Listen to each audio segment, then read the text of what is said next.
Hello ചങ്ങളെ, ഞാൻ നിങ്ങളുടെ സ്വന്തം ആൾക്കാർ റഹീമ കൊച്ചും. എല്ലാവരും കൊഴുക്കട്ടൊക്കെ ഉണ്ടാക്കി തിന്ന് കഴിഞ്ഞാ? അപ്പോൾ നമ്മളിതേ കൊഴുക്കട്ട നമ്മൾ വീട്ടിൽ തന്നെയൊക്കെയായിട്ട് ഉണ്ടാക്കിയത്. ഇപ്പോൾ കടയിൽ നിന്നൊക്കെ കുറേ കിട്ടുന്നതിൻ്റെ പേരിൽ മിക്കവരും കടയിൽ നിന്നൊക്കെ ആയിരിക്കും വാങ്ങിക്കുക.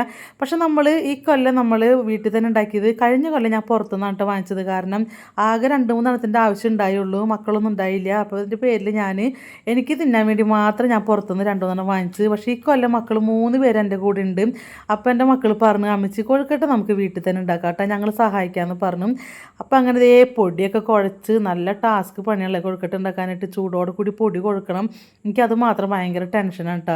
കാരണം കൈയൊക്കെ പൊള്ളു. നല്ല ചൂട്ടോട് കൂടി കുഴച്ചാലാണ് ആ പൊടി നന്നായിട്ട് വഴങ്ങി കിട്ടുള്ളൂ. അതല്ലെങ്കിൽ കൊഴുക്കട്ട ഉണ്ടാക്കി വെന്ത് കഴിയുമ്പോൾ പൊട്ടിപ്പോകുന്നൊരവസ്ഥയായിരിക്കും. അപ്പോൾ അങ്ങനെ നമ്മൾ ചൂട്ടോട് കൂടിയൊക്കെ കൊഴുക്കട്ട ഉണ്ടാക്കി ഇതേ ഉണ്ടൊക്കെ പിടിച്ച് നല്ല തേങ്ങയും ശർക്കരയും ഏലക്കായൊക്കെ ഇട്ട് ചിരണ്ടി വെച്ചിട്ടുണ്ട് കേട്ടോ.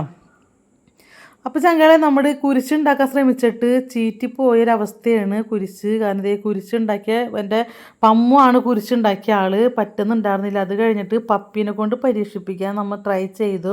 പക്ഷെ ആരും ഉണ്ടാക്കിയിട്ടും പറ്റിയില്ല കേട്ടോ. പിന്നെ ഞാൻ ഉണ്ടാക്കാൻ നോക്കിയിട്ട് ഇവരെന്നെ കൊണ്ട് സമ്മതിപ്പിച്ചില്ല. ഇത് എന്തിട്ട് ഉണ്ടാക്കി വെച്ചതാണ്. ഞാൻ ഉണ്ടാക്കി നോക്കി. ശരിക്കും പറഞ്ഞാൽ ഇങ്ങനെയല്ലേ കുരിശ് വരേണ്ടത്, കുറച്ചൊരു നീളം വയ്ക്കണം. പക്ഷേ അത് സമ്മതിച്ചില്ല, അവർക്ക് ഇഷ്ടമായില്ല. അങ്ങനെ പിന്നെ അവർ തന്നെ ഉണ്ടാക്കി. ഒരു കണക്കിന് കുരിശൊക്കെ എന്തൊക്കെയോ രീതിയിലൊക്കെ ഉണ്ടാക്കേണ്ടത്. ചളബള എന്നായിരുന്നു കേട്ടോ. ചിരിച്ച് മരിച്ച്. ശരിക്കും പറഞ്ഞു കഴിഞ്ഞാൽ നമ്മൾ കുരിശുണ്ടാക്കാൻ വേണ്ടിക്ക് ഇത് എങ്ങനെ വെക്കേണ്ടതെന്ന് രൂപം ഉണ്ടായില്ല. നമ്മൾ ഇതുമേന്ന് എടുക്കുമ്പോഴേക്കും സാധനം മുടിഞ്ഞ് പോകുന്നൊരവസ്ഥയാണ് ഉണ്ടായത് കേട്ടോ. ഇതിപ്പോൾ കുരിശാണോ എന്തിട്ടാണെന്ന് പറയാൻ പറ്റില്ല. അതിൻ്റെ അപ്പുറം ഇപ്പുറം ഒരു 1-2 ഇട്ട് കഴിഞ്ഞാൽ 1+2 ആയേനെ. ആ ഒരു പരുവത്തിലാണ് എൻ്റെ പപ്പിക്കുട്ടി കുരിശുണ്ടാക്കണേ. പക്ഷെ എന്നാലും പമ്മുവിന് തൃപ്തി ആയില്ല കേട്ടോ.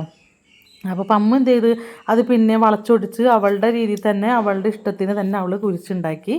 അങ്ങനെ നമ്മുടെ കുരിശ് ഇവിടെ സെറ്റായിക്കൊണ്ടിരിക്കുന്നുണ്ട്. ചങ്കളെ കുരിശെന്ന് പറയാൻ പറ്റില്ല കേട്ടോ. മോഹൻലാൽ ഒരു സൈഡിലേക്ക് തിരിഞ്ഞിരിക്കുന്ന പോലെയാണ് കുരിശിൻ്റെ രൂപം ഉണ്ടായിരുന്നത്. കുരിശ് വെന്ത് കഴിയുമ്പോൾ നിങ്ങൾക്ക് കണ്ട് കഴിഞ്ഞാൽ ചിരി വരും. കാരണം മോഹൻലാൽ നമ്മുടെ ഒരു സൈഡിലേക്ക് ചെരിഞ്ഞിട്ടുള്ള മോഹൻലാൽ ഇരിക്കുന്നത്. അപ്പോൾ ആ ഒരു രീതിയിലാണ് കേട്ടോ കുരിശിൻ്റെ ഒരു ഷേപ്പ് ഉണ്ടായത്. അപ്പോൾ അത് നമ്മൾ ഇപ്പോൾ പുഴുങ്ങി കഴിഞ്ഞപ്പോൾ തന്നെ അത് കാണിച്ച് നമ്മൾ കളിയാക്കി. പമ്മുനെ കുറേ കളിയാക്കിയിട്ടാണ്. ഇതെന്താ ലാലേട്ടനാണോന്ന് ചോദിച്ചുകൊണ്ട്.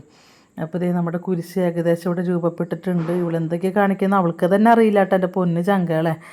അപ്പോൾ എന്തായാലും വേണ്ടില്ല, നമ്മുടെ വീട്ടിലുണ്ടാക്കി തിന്നുമ്പോൾ ഒരു ടേസ്റ്റ് വേറെ തന്നെയല്ലേ. പിന്നെ നമുക്ക് കുറച്ച് പൊടിയുള്ളെങ്കിലും അത് നമ്മുടെ വീട്ടിലുണ്ടാക്കുമ്പോൾ നമുക്ക് ഒരുപാട് തിന്നാനുണ്ടാകും. കടയിൽ നിന്നൊക്കെ വാങ്ങിക്കുമ്പോൾ ഒരു 12 രൂപ 10 രൂപയൊക്കെ വില കൊടുത്ത് നമ്മൾ ഒരു കൊഴുക്കട്ട വാങ്ങിക്കുമ്പോൾ കൂടി വന്നു കഴിഞ്ഞാൽ 2 എണ്ണമൊക്കെ തിന്നാനുണ്ടാവുള്ളൂ. പക്ഷെ ഞാൻ ഇത് കുറേ ഉണ്ടാക്കിയിട്ടാണ് നമുക്ക് അപ്പുറത്ത് വീട്ടിലേക്ക് കൊടുക്കണം.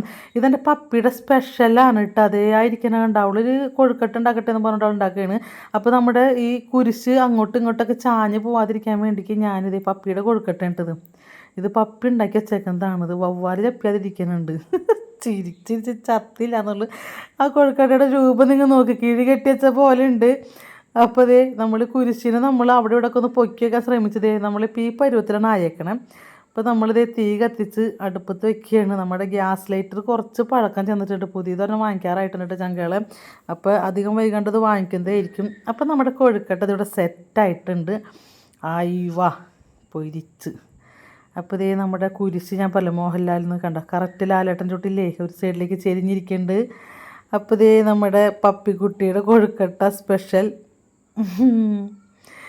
അപ്പോൾ നമുക്ക് അപ്പുറത്തെ വീട്ടിലേക്ക് കുറച്ച് കൊടുക്കണം. അവിടെ 2 കുഞ്ഞാവകളുണ്ട്. അവർ നമ്മുടെ ഏറ്റവും നല്ല അയൽക്കാരാണ്. അപ്പോൾ നമുക്ക് അവിടേക്ക് കൊഴുക്കട്ട കൊടുക്കണം കേട്ടോ. അപ്പോൾ കുരിശിന് നമ്മൾ ഒരു കൈയോട് നിവർത്തി വെച്ചാൽ ഇരിക്കുള്ളൂ. അതല്ലെങ്കിൽ ഇതേ തലയും പോയി കൈയും പോയി എല്ലാം പോയി അംഗവൈകല്യം ബാധിച്ച പോലെയാണ് ഇരിക്കുന്നത്.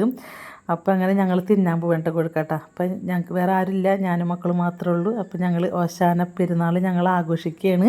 അങ്ങനെ ഇതാണ് എൻ്റെയും എൻ്റെ ഏഞ്ചൽസിൻ്റെയും ഓശാനയുടെ സ്പെഷ്യൽ ദിവസമായ കൊഴുക്കട്ട, ഓശാന കൊഴുക്കട്ട അല്ലേ. അപ്പോൾ ഞങ്ങൾ കഴിക്കട്ടെ കേട്ടോ. അപ്പോൾ എൻ്റെ പ്രിയപ്പെട്ട എല്ലാവർക്കും വേണ്ടിക്ക് കൊഴുക്കട്ട ദാ പിടിച്ചോ. അത് ഞാൻ തിന്നതല്ലേ, അത് വേണ്ട, ദേ പാത്രം വരുന്നത്. അപ്പോൾ എൻ്റെ പ്രിയപ്പെട്ട എല്ലാവർക്കും ഓശാന ആശംസകൾ. അപ്പോൾ എല്ലാവരും ഹാപ്പി ആയിട്ടിരിക്കുക. Tata bye.